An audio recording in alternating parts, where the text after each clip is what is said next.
Birdenbire hayatımın tümü oldu. Gecelerime gün gibi doldu. Gidersen bir gün bir üzülür çok.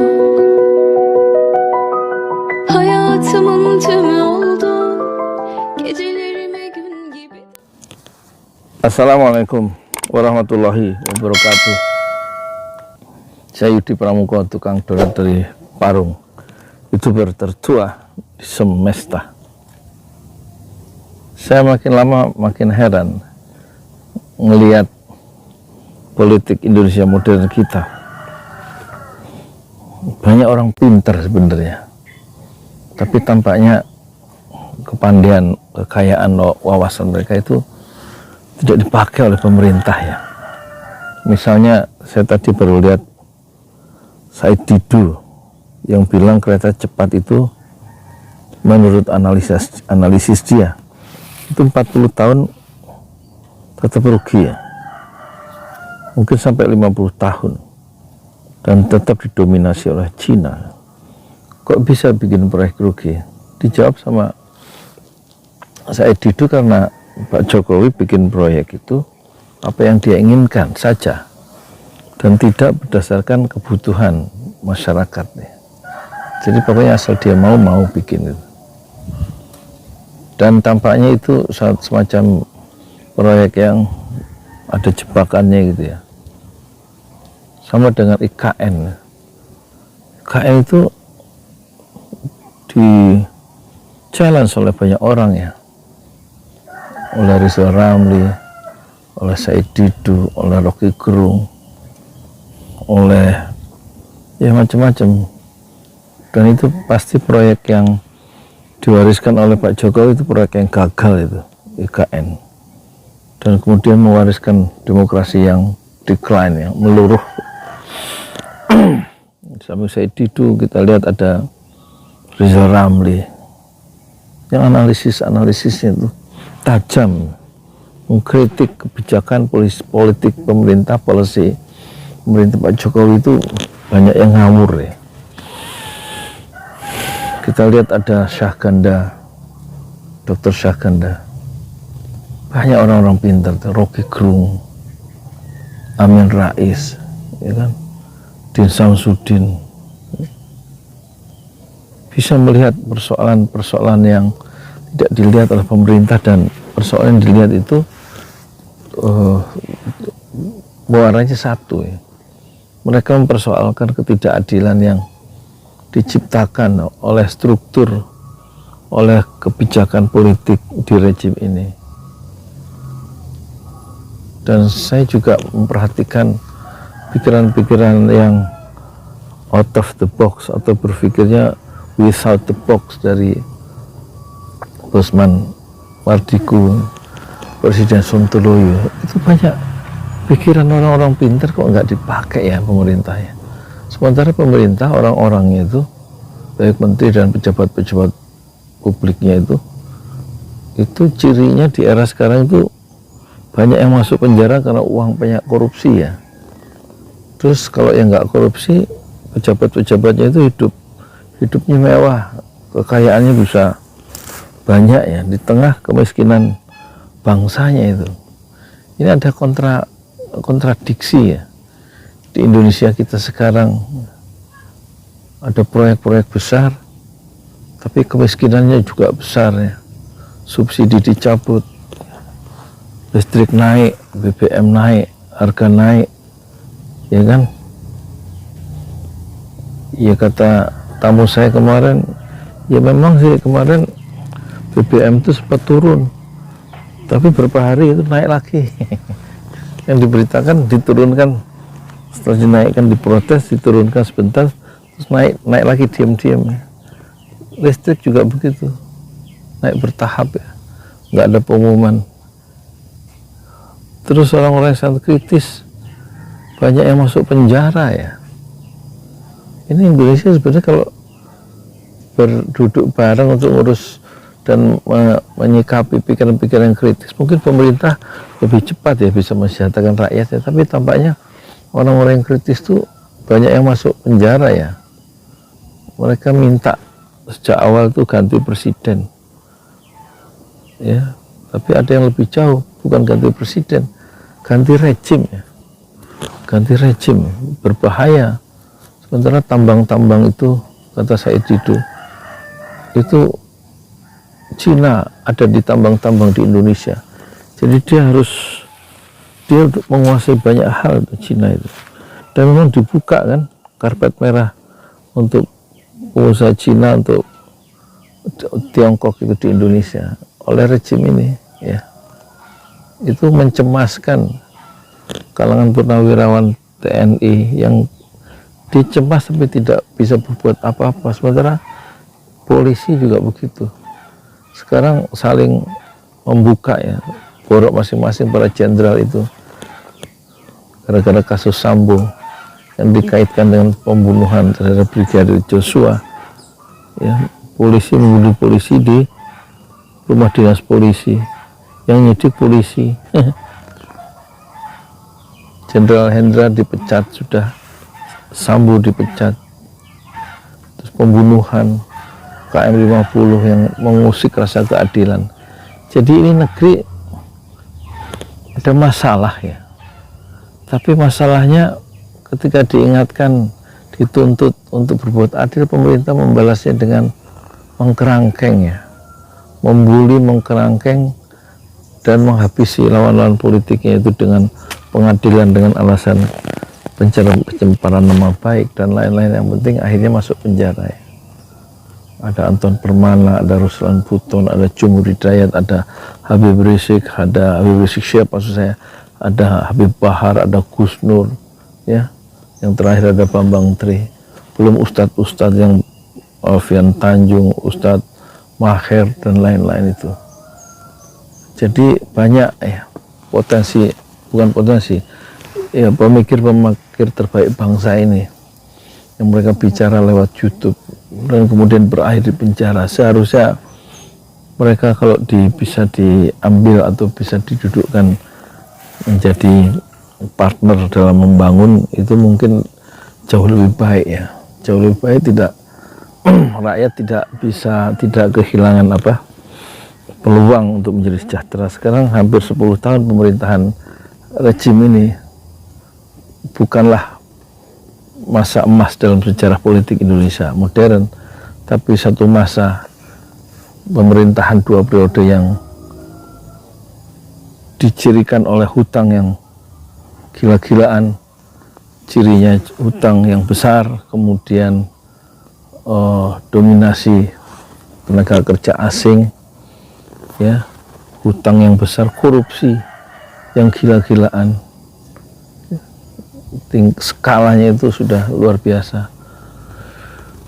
Terus banyak pejabat-pejabat yang tidak jujur, hidup mewah dan hedonistik, sementara dari kaum civil society suara-suara kebenaran, keadilan, kejujuran itu dibungkam, ya, dengan cara dikriminalisasi, dicarikan pasal-pasal atau undang-undang kesehatan atau pasal ITE dan lain-lain.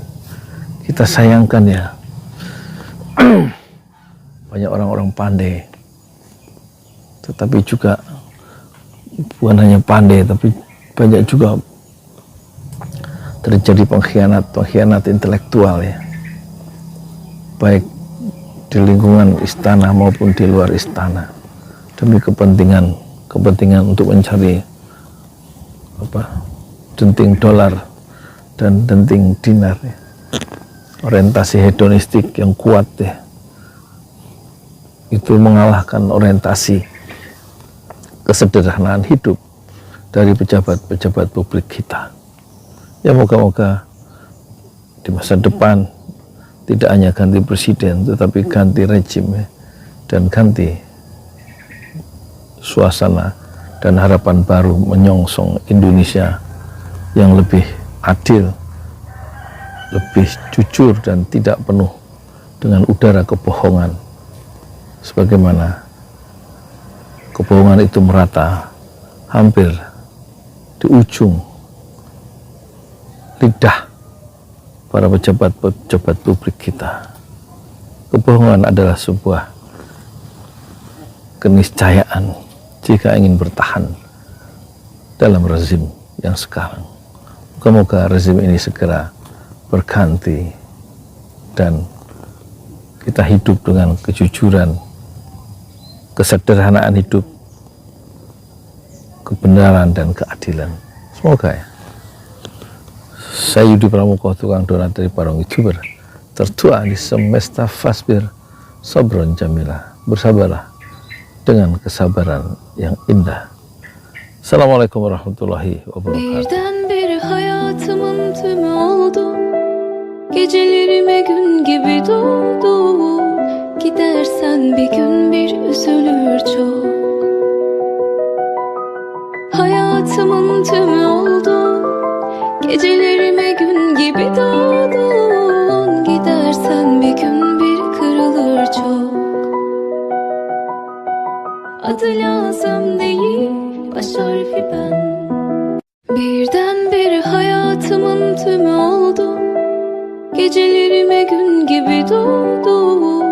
Gidersen bir gün bir üzülür çok. Hayatımın tümü oldu. Gecelerime gün gibi doğdun. Gidersen bir gün bir kırılır çok. Adı lazım değil. Birdenbire hayatımın tümü oldu. Gecelerime gün gibi doğdun. Gidersen bir gün bir üzülür çok.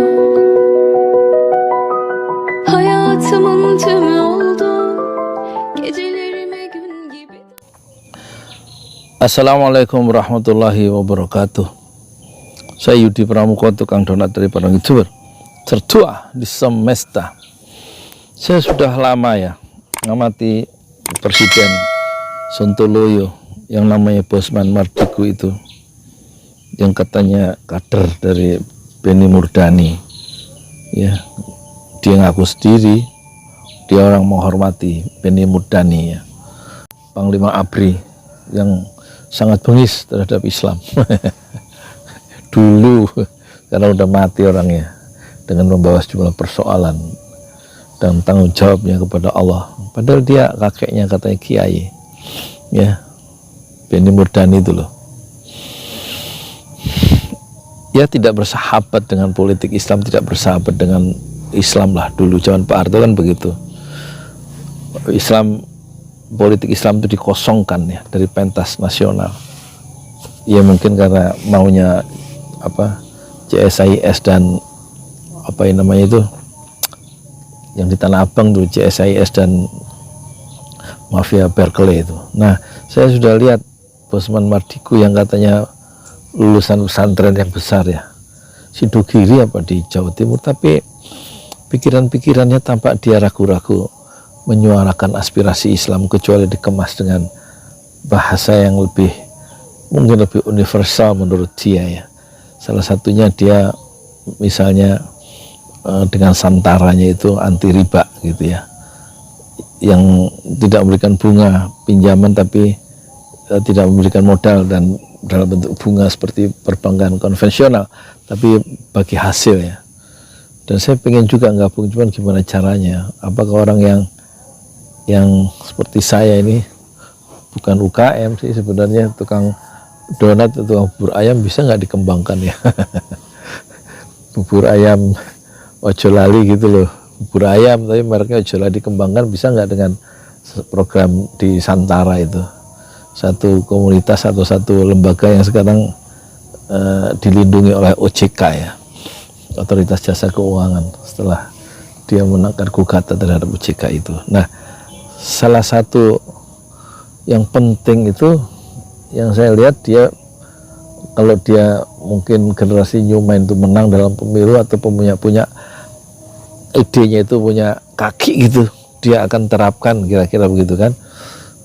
Orang-orang yang punya uang itu kalau ditaruh di bank atau deposito itu bunganya 0 rupiah, 0 rupiah, 0%. Tapi kalau dilempar keluar semacam capital flight gitu, dia akan didenda dan masuk penjara orang punya uang. Jadi mau tidak mau dana yang dia punyai oleh orang-orang kaya itu berarti akan dikeluarkan untuk membiayai usaha-usaha di Indonesia dalam negeri, sehingga dengan cara seperti itu orang-orang yang punya uang itu akan menitipkan uangnya ke usaha-usaha kecil menengah kira-kira gitu, ke bisnis dengan sistem bagi hasil dan bebas riba, dan itu membuat prosperity, makmur Indonesia gitu. Itu tesisnya. Ya menarik dari segi teori, tapi persoalannya kalau Anies Baswedan menang, bisa nggak Anies Baswedan mengambil Presiden Sontoloyo ini menjadi satu untuk melaksanakan gagasan itu?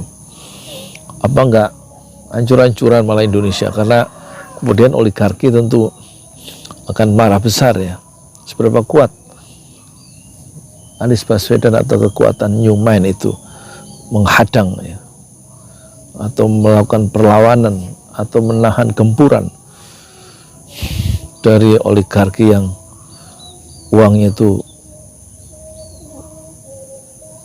puluhan ribu triliun ya, lebih besar dari APBN Indonesia. Coba, jangan-jangan ya saya nggak tahu ya, pikirannya memang dia bukan out of the box ya. Bosman Mardigu itu pikirannya bukan bukan di luar kotak, tapi dia berpikir without the box ya. Berpikir tanpa kotak ya. Dia berpikir, tapi yang saya masih ragu, dia tidak pernah menyuarakan suara yang lebih jelas ya tentang nilai-nilai Islam. Tampaknya dia masih ragu-ragu, beda dengan Habib Rizik Syihab ya. Tentu gaya orang berbeda-beda, approach pendekatan orang berbeda-beda, tetapi Bosman Mardigu memberikan satu perspektif lain ya, memberikan satu the other argument ya, maksudnya side argument tandingan terhadap pemikiran mainstream dalam mengurus negara ini ya. Terbukti negara ini memang negara gagal dari segi ekonomi, apalagi dari 25 tahun reformasi, dari 1998 sampai 2025 atau 23 nanti, itu kan sudah seperempat abad ya. Reformasi termasuk gagal ya. Kalau kata Bosman yaitu forgive ya, lupakan, kita maafkan, dan kita membangun jalan baru, maksudnya jalan yang dia tawarkan ya, banyak gagasan-gagasan yang printing money dan lain-lain itu. Tapi persoalannya bagaimana gagasan-gagasan itu punya kaki dan tetap di dalam naungan keridhaan ilahi, sehingga dia memberikan makna terhadap kehidupan, bukan hanya dunia, tapi bukan hanya dalam kehidupan al-hayatul faniyah, tapi juga gagasan-gagasan Bosman Mardigu dengan printing money, dan juga dengan yang uang tidak boleh keluar, sehingga kalau uang dilempar keluar, ditransfer keluar, maka dipidana dengan peraturan yang dibikin. Apakah itu juga bisa ya, gagasan-gagasan Bosman itu bisa dipertanggungjawabkan ya dalam al-hayatul baqiyah, dalam kehidupan yang kekal abadi, ada makna yang menjadikan dia bermakna di sisi Allah. Gagasan-gagasan Presiden Sontoloyo yang aneh dan nyeleneh menurut saya, dan mengagetkan banyak orang karena dia selalu berpikir bukan out of the box, tapi dia berpikir tanpa kotak, dia berpikir without the box. Saya Yudi Pramuko, tukang donat dari Parung YouTuber, tertua di semesta fasbir sabrun jamila, bersabarlah dengan kesabaran yang indah. Assalamualaikum warahmatullahi wabarakatuh. Birdenbire hayatımın tümü oldu. Gecelerime gün gibi doğdu. Gidersen bir gün bir üzülür çok. Hayatımın tümü oldu.